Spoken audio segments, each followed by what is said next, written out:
É isso aí, no Santo Café vamos falar sobre esse assunto super importante, né? Os direitos do consumidor a respeito dos planos de saúde. Quem vai esclarecer as nossas dúvidas é o advogado especialista em direito de saúde, Cleiton Otamiro Ferreira da Silva. Bom dia, doutor Cleiton. Seja muito bem-vindo ao nosso programa.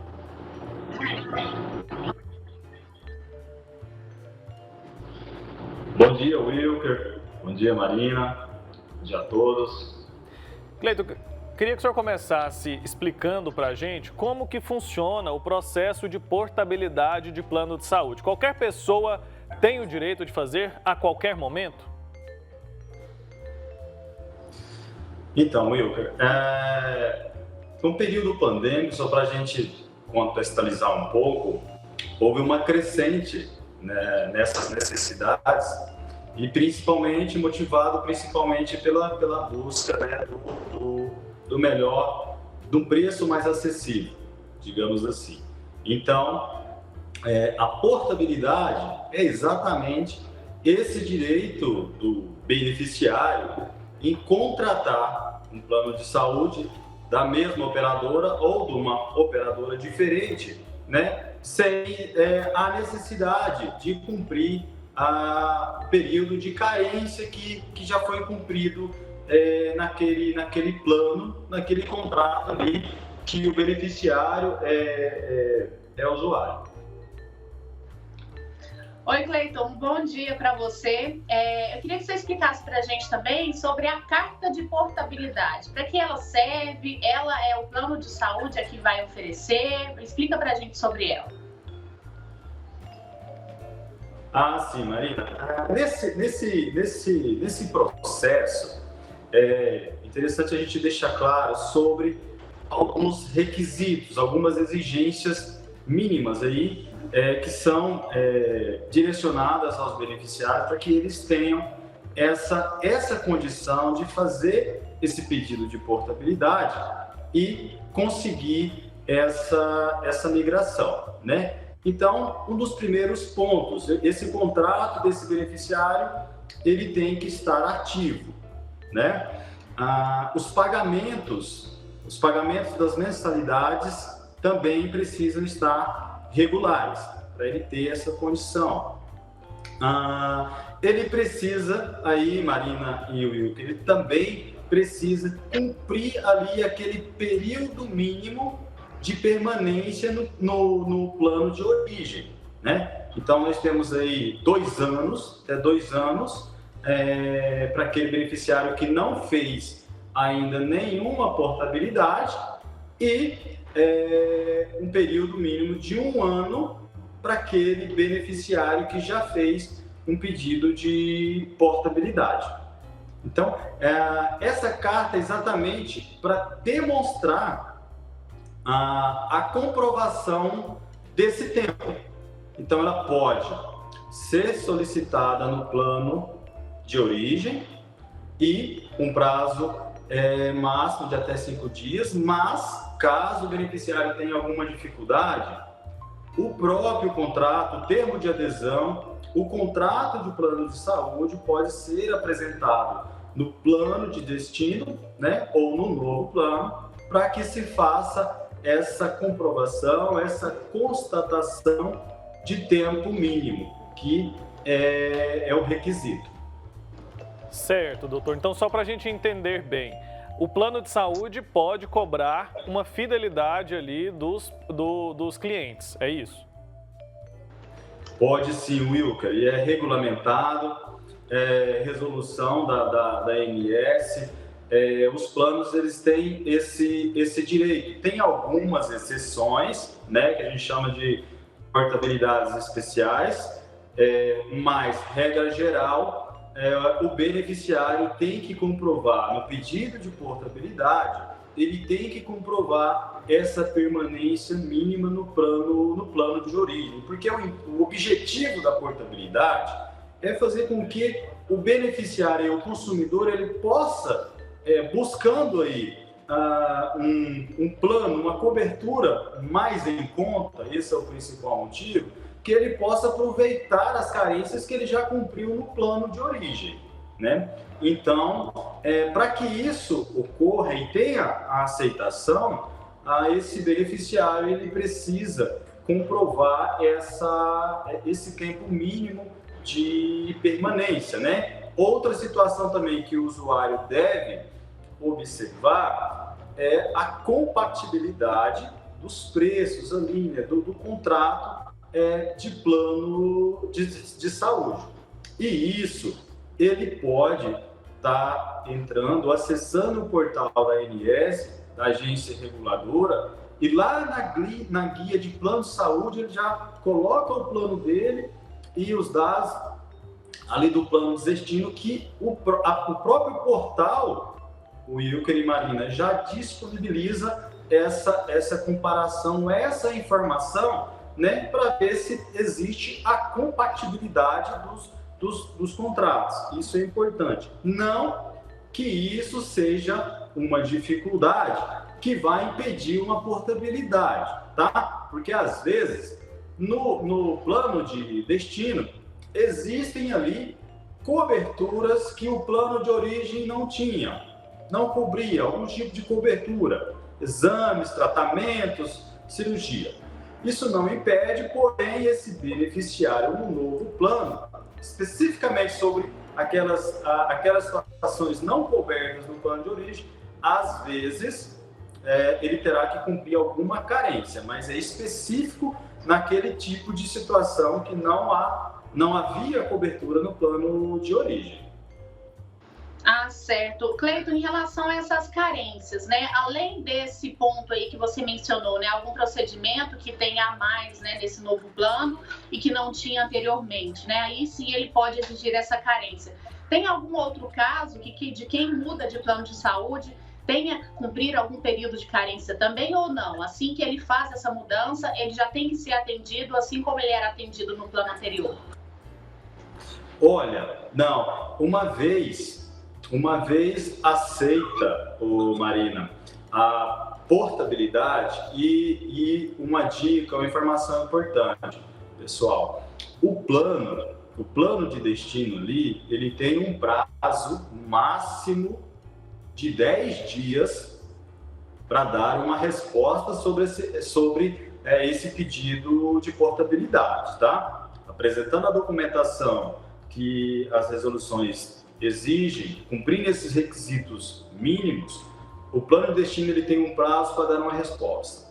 E se ele não der a resposta? Se ele não der a resposta, a própria ANS já coloca, né, estabelece que os planos já aceitaram aí esse pedido de forma tácita, né, para daí o beneficiário não ficar refém de uma situação, de uma demora, porque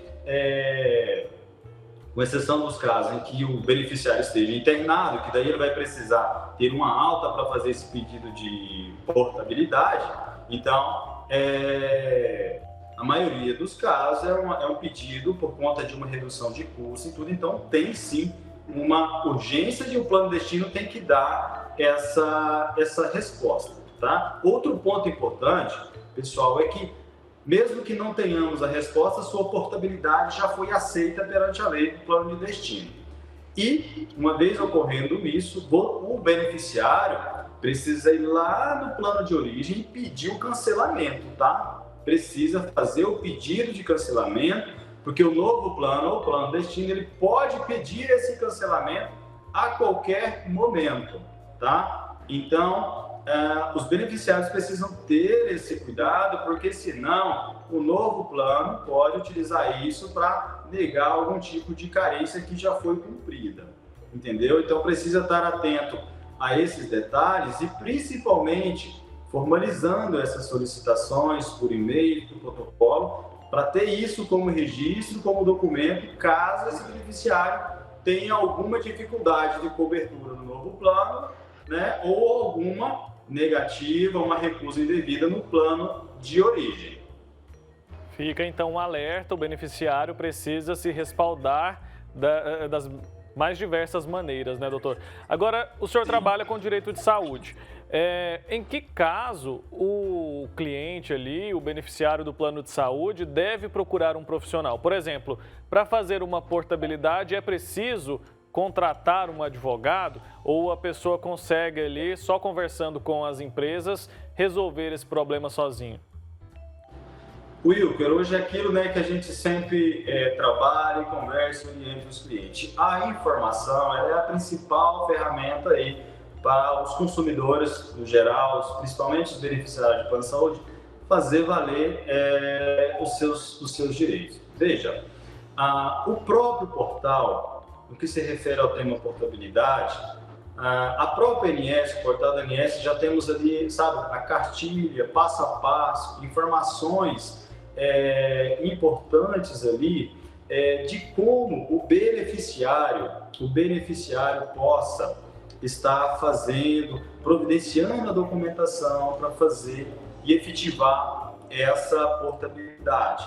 Então, assim, não conseguindo ali ou tendo alguma dificuldade, algum tipo de obstáculo imposto pelo plano, a orientação é que nesses casos realmente procure um profissional da área, uma orientação jurídica especializada para poder ela ultrapassar isso daí. Mas, na maioria dos casos, no que se refere à portabilidade, nós não temos tantas reclamações ou a dificuldade imposta pelos planos de saúde. Temos alguns planos que, inclusive, até em épocas aí de final de ano ou algum aniversário de contrato, eles colocam ali até lançam uma proposta de adesão já com uma proposta inicial de isenção de carência. Então, nós temos uma certa facilidade nesses pedidos, mas a orientação é exatamente essa. Caso o beneficiário se depare com alguma dificuldade, com alguma recusa ali, busque imediatamente uma orientação jurídica, porque nós temos tudo nesse cenário, nós temos a questão do fator tempo, necessidade de estar registrando os requerimentos, os protocolos, para daí a gente poder, se for o caso, utilizar isso numa eventual ação judicial. Doutor Cleiton, o senhor contou para a gente que o plano ele tem 10 dias aí para dar uma resposta, sobre essa portabilidade. Essa resposta ela pode ser negativa em algum caso, mesmo que esse paciente, esse cliente tenha preenchido aqueles pré-requisitos que o senhor contou para a gente? Perfeito, Marina. Pode. Acontece. Às vezes, o beneficiário apresenta toda a documentação pertinente, cumpre todos os requisitos mínimos e, às vezes, o plano de destino, o novo plano, tem uma resposta negativa. Às vezes, quem analisou ali não observou com o devido cuidado ou até mesmo negou, por exemplo, por conta desse beneficiário já ter algum tipo de patologia, já estar em tratamento, Então, às vezes a gente se depara com essas dificuldades. O que fazer quando o plano de saúde não libera ali no primeiro momento o tratamento que o paciente precisa? Olha, a situação é bem séria que isso acontece, Às vezes, não só às vezes numa negativa indevida de portabilidade, por exemplo, porque a pessoas físicas, em nenhuma hipótese a pessoa física pode ser negado o acesso ao plano de saúde, tá? Isso é muito importante. A pessoa física não pode. Tem exceções de, às vezes, o plano não aceitar a questão dos planos coletivos empresariais, que daí são outros critérios, outra análise. Pessoa física, em hipótese alguma, independente se ela tem uma doença pré-existente, esteja em tratamento, ou uma doença congênita, não pode ser negado a ela o acesso ao plano de saúde. Também não pode ser cobrado a essa pessoa valores fora da regulamentação da ANS, dos reajustes e das taxas, de acordo com a faixa etária, entendeu? Se às vezes a pessoa tem esse tipo de patologia, de CID, não pode ser negado.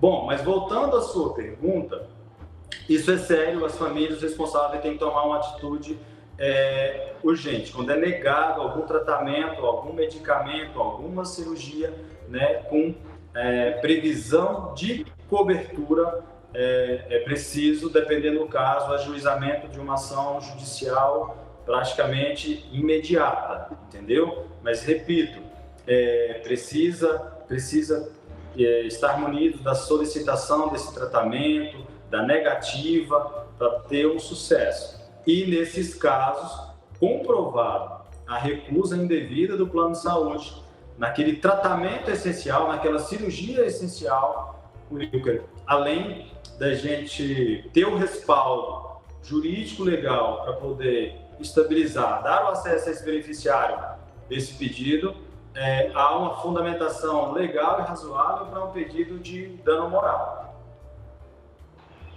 Certo. Cleiton, em relação ao plano empresarial, ele tem alguma particularidade? O que a pessoa deve pensar aí ao entrar numa empresa, por exemplo, e aderir ao plano empresarial? Tem alguns cuidados que a pessoa deve ter? Excelente, Marina. Sim, o plano empresarial ele tem ali as suas particularidades. Quando a gente fala do empresário que quer, colocar à disposição dos colaboradores esse acesso, assistencial médico particular, a orientação é que ele faça. Primeiro, ele tenha que traçar ali, Marina, um perfil desses colaboradores, a quantidade, o perfil, os dependentes ali, a família, para quê? De posse dessas informações, ele começar a conversar com os planos de saúde para ter uma condição de contrapartida com esse plano de saúde, de acordo a atender às suas necessidades, as necessidades do funcionário, Então, dependendo da empresa, aqui eu preciso de um plano regional, atende os meus funcionários, os meus colaboradores. Aqui eu tenho a necessidade de um plano com abrangência nacional, por exemplo, plano de saúde, quais as coberturas que você consegue colocar à disposição dos meus funcionários aqui, exames, consultas, ambulatorial, tratamento ambulatorial, hospitalar, só ambulatorial, só hospitalar, porque daí ele tem que fazer esse levantamento, Marina, para ele chegar à conclusão de um valor que compense ele estar aderindo, colocando à disposição dos funcionários esse acesso, mas também que isso seja viável financeiramente, Se ele conseguir isso, tem toda uma situação positiva, baixa rotatividade de funcionário, valorização dessa empresa no mercado de trabalho, Então tem muitos fatores positivos para o empresário que tem essa intenção, essa pretensão de disponibilizar esse acesso aos funcionários. Mas o que ele precisa realmente, ele precisa fazer esse levantamento da necessidade dos seus funcionários, para daí ele começar a conversar com o plano de saúde e ajustar os termos do contrato. Está explicado, Cleiton. Agora, voltando àquela questão das pessoas que têm o plano de saúde e quando precisam não são devidamente atendidas, quando essa pessoa precisa buscar ajuda de um profissional, de um advogado, ela que paga os custos disso ou existe alguma circunstância em que o plano de saúde é obrigado a arcar com essas despesas aí? Porque o plano de saúde já é caro. A pessoa, para ter o acesso ao tratamento que tem direito, ela ainda tem que pagar um outro profissional, pagar por um processo na justiça, acho que fica inviável na maioria dos casos, Exatamente, Wilker, é uma dificuldade. Mas veja,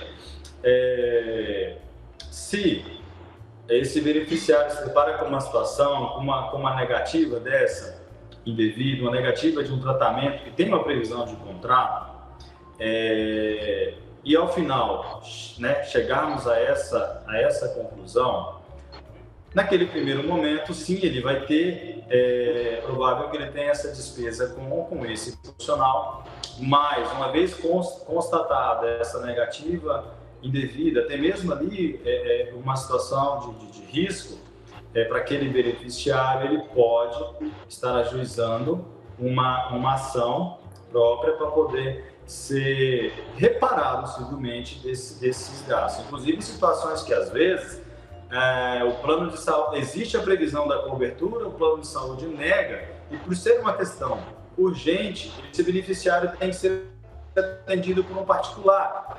Por exemplo, uma cirurgia, ele precisou de um especialista naquela área, é uma doença que tem a cobertura no contrato, e ele não teve o respaldo do plano de saúde, ele pode procurar o particular e, se tiver esse gasto, ter esses gastos, entrar com o processo depois para ser ressarcido junto ao plano de saúde. Certo. O Cleiton, falando de prazos, né? Porque uma pessoa, principalmente que está doente, precisando de um atendimento médico, muitas vezes de emergência, ela não pode esperar, né? Quando esse plano de saúde recusa, né, um atendimento, um procedimento, ele tem um prazo aí, limite para ele responder esse paciente, esse cliente, para que não haja um prejuízo maior, é claro, né, na saúde dessa pessoa? Marina, inclusive essa questão do prazo, e aí nós temos que abrir um parênteses, em situações de emergência e urgência, certo? Comprovada a situação, o plano de saúde ele tem que atender, tá? E vamos considerar a hipótese, cumpriu todas as carências e está numa situação de urgência e emergência, está tendo dificuldade com o plano. Olha, o plano aí ele tem 24 horas para ele poder analisar e dar uma resposta em situação de emergência e urgência, entendeu? Certo. E quais são os principais erros que os clientes dessas empresas, desses planos de saúde, cometem na hora de fechar o negócio ali, na hora de assinar esse contrato? Não ler o contrato, por exemplo, costuma ser um erro comum? Nossa, eu quero um erro corriqueiro, sabe? A questão do plano empresarial, aí sim, é de suma importância que essa empresa esteja assessorada por uma equipe jurídica nesse assunto, porque o plano empresarial, ele tem todas as particularidades, difere muito de um plano de uma adesão individual ou de família, né? Então, um plano coletivo. Então, por exemplo, às vezes não se tem ali uma clareza, uma transparência, informação, uma nitidez da questão das coberturas do direito, e aí, numa situação de utilização desse contrato, o empresário é surpreendido, até mesmo o colaborador é surpreendido com algum tipo de situação ali que ele achou ou pensou que estava, né, que estaria coberta pelo contrato e não está. Então, no plano empresarial, realmente há uma necessidade dessa assessoria para realmente ajustar, discutir os termos e previsões desse contrato para que não se tenha uma surpresa naquele momento em que os funcionários, colaboradores mais precisam. Com certeza. Cleiton, agora nesse período de pandemia, surgiram algumas necessidades específicas relacionadas aos planos de saúde? Eu lembro que lá no comecinho a gente teve muita questão dos testes, né? Que antes os planos não cobriam teste, depois foram obrigados a cobrir. Como é que está essa situação agora? Eles têm também um prazo para que isso aconteça? Se eles fazem essa cobertura de teste para a Covid-19, tem um prazo entre um teste e outro? Como que fica essa situação? Existe assim, já em 2020, ali no primeiro ano, né, da pandemia, os beneficiários já lidamos ali com toda essa dificuldade do plano de saúde em estar ajudando, auxiliando a questão do SUS nos testes, mas então, enquanto a ANS não regulamentou, determinou, né, que fosse feita esses testes pelo plano de saúde, lógico que houve repasse para isso também do governo, isso não saiu assim, entendeu, para os operadores de plano de saúde, mas hoje nós temos, em razão do período pandêmico, nós tivemos aí várias alterações, né, que beneficiaram os consumidores, os beneficiários de uma forma geral, né? Nós temos a questão dos testes que são feitos, né, para detectação do corona, RT-PCR. Existem alguns requisitos ali, mas são razoáveis, né, para que esse beneficiário ele tenha esse acesso, né? Foram implementados ali um canal específico, né? Foi determinado aos planos de saúde que que implantasse um canal específico de atendimento telepresencial, para que se já ali pelo canal, pelo portal do plano de saúde, já se fizesse ali aquela pré-análise desse beneficiário que esteja com sintomas. Nós tivemos impedimento de reajuste ou cancelamento de contrato de plano de saúde em razão desse período pandêmico. E o mais interessante, que é até uma informação bem recente, os planos individuais, eles tiveram aí uma redução, eles têm que ter uma redução de mensalidade, tá? Foi feito um estudo e a ANS já determinou isso daí. Por conta do período pandêmico, houve uma utilização, por conta do foco no tratamento, no diagnóstico da Covid-19, houve uma redução, né, na utilização dos beneficiários, que provocou uma redução de custos. Então, a ANS já determinou 8,19 esse percentual de redução nas mensalidades dos planos individuais, viu? Então, o beneficiário, Marina, ele precisa estar atento ao seu boleto, à sua fatura de plano de saúde, porque isso tem que refletir, tá? A sua fatura tem que vir ali detalhando as mensalidades do titular, dos dependentes, de acordo com a faixa etária, e essa redução, tá? Essa redução é para incidir de maio de 2021 até abril de 2022, tá? Então, essa mensalidade desse beneficiário, ela precisa refletir nessa redução. Caso o beneficiário tenha alguma dificuldade com o plano ou não tenha isso garantido, ele procura um profissional jurídico para poder requerer, pode estar requerendo no primeiro momento administrativamente e, se for o caso, judicialmente, porque aí já está, inclusive, gerando uma infração à determinação da própria ANS, que é a Agência Reguladora e Fiscalizadora. Está explicado, então, só para a gente concluir, uma pessoa que tem plano de saúde, ela continua com o direito de usar o SUS, né, Cleiton? Perfeitamente, Wilker. O SUS, né, o acesso ao SUS é o acesso, né, que a gente chama acesso universal. Então, independente se a pessoa tem plano de saúde ou não, não pode ser negado a ela o direito ao acesso a todo o tratamento que é disponibilizado pelo SUS. Obviamente, o que acontece na prática ali, Wilker, é que, infelizmente, falta ao SUS mecanismo ali, contingência mesmo de profissional para fazer a cobrança, né, desse gasto com esse beneficiário de plano de saúde junto ao plano de saúde, entendeu? Porque o beneficiário ali, a pessoa que tem o contrato, teve algum tipo de tratamento negado indevidamente ali, teve que se recorrer ao SUS para ser atendido com uma previsão de contrato para cobertura daquele tratamento ali, o SUS tem o direito de acionar esse plano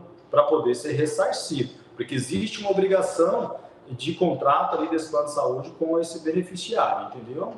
Mas isso são questões internas ali, administrativas do SUS, que ele tem que tomar providência e não retira das pessoas a garantia de acesso ao SUS, independente da adesão a qualquer plano de saúde.